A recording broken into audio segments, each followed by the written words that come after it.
Good morning. Last class, we went over a bunch of important things regarding 3D forms such as cylinders, spheres, pyramids, and rectangular prisms, and we outlined those key characteristics.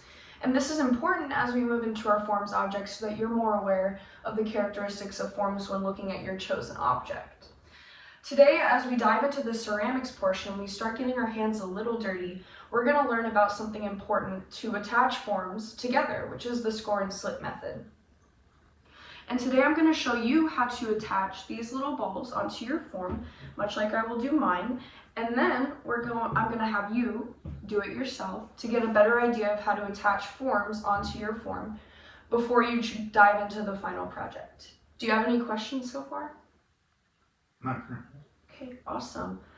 First, I will go over some tools. The first tool will be our needle point tool. It's very important that we use this correctly because, as the name implies, the tip of the needle is very sharp. It's like a needle. The tip of the needle is very sharp because it is a needle. So when we're using this, it's important that we make lines when we're creating it. We make lines facing away from us, never towards us, just like a blade. And when we're handing it to other people, we also make sure to hand it to them with the handle first, not the needle, so that we don't poke or cut anyone. And when storing it, you always want to store it with the handle facing up, because if there's a lot of materials in the cup and you're digging around for something, you could hurt yourself by touching the tip of the needle. The second tool we have today will be a spray bottle with water to keep our projects damp, because with any kind of clay, it will dry out and crack if we don't keep it wet and moist. And then the last tool we have today will be the slip. What is that? Slip is going to be, in this classroom, we use dry clay chips so that we don't waste any leftover clay that students don't use. And we mix it with water to create a paste-like mixture that you add onto the forms when you score them, which scoring is when we create the lines with the needle point tool. And that's what acts as the glue to glue it all together.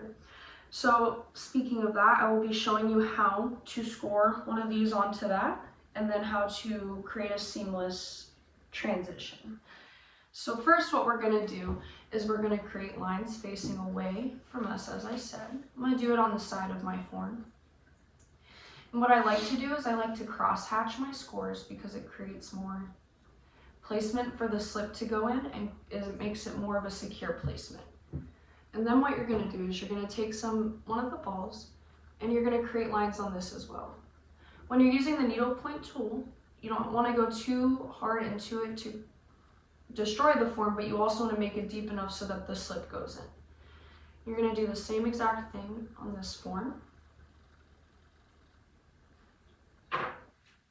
Once you have those two scored, you're going to take some of your slip and you're going to slip the ball or the side of the form, whichever works best, and you're going to securely place the ball onto the form, however you like, just like this.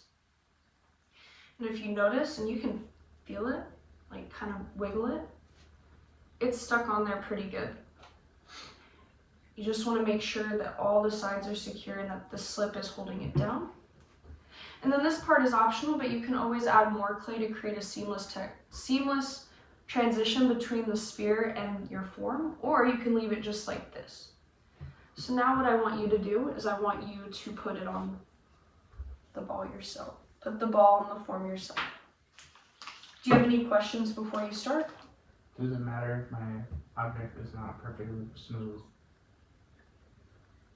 You want your object to be perfectly smooth ideally, because when you have a smooth surface, it's not as bumpy and all parts of the other form can securely attach. That's why it's important to have a smooth surface when you're sculpting your form. So that's important to keep in mind as you go into your final project. Good question. Well, then I will use this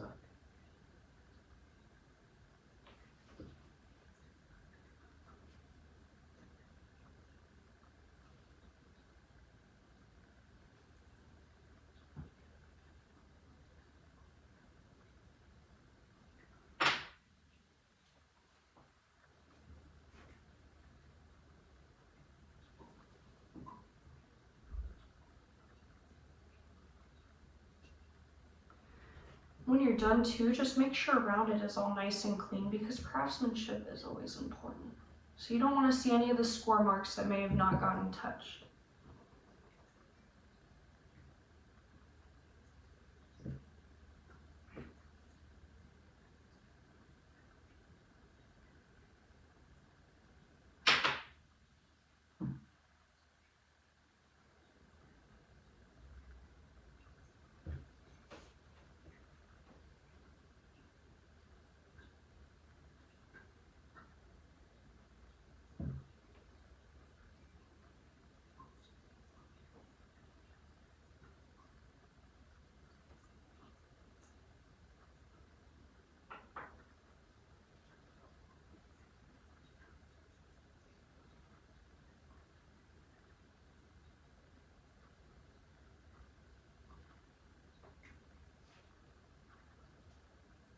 Do you have any questions? Nope. They are speaking. Or securely attached. Alright, you can definitely clean up your workstation and put that up to dry. And in the next lesson, I will show you how to paint it.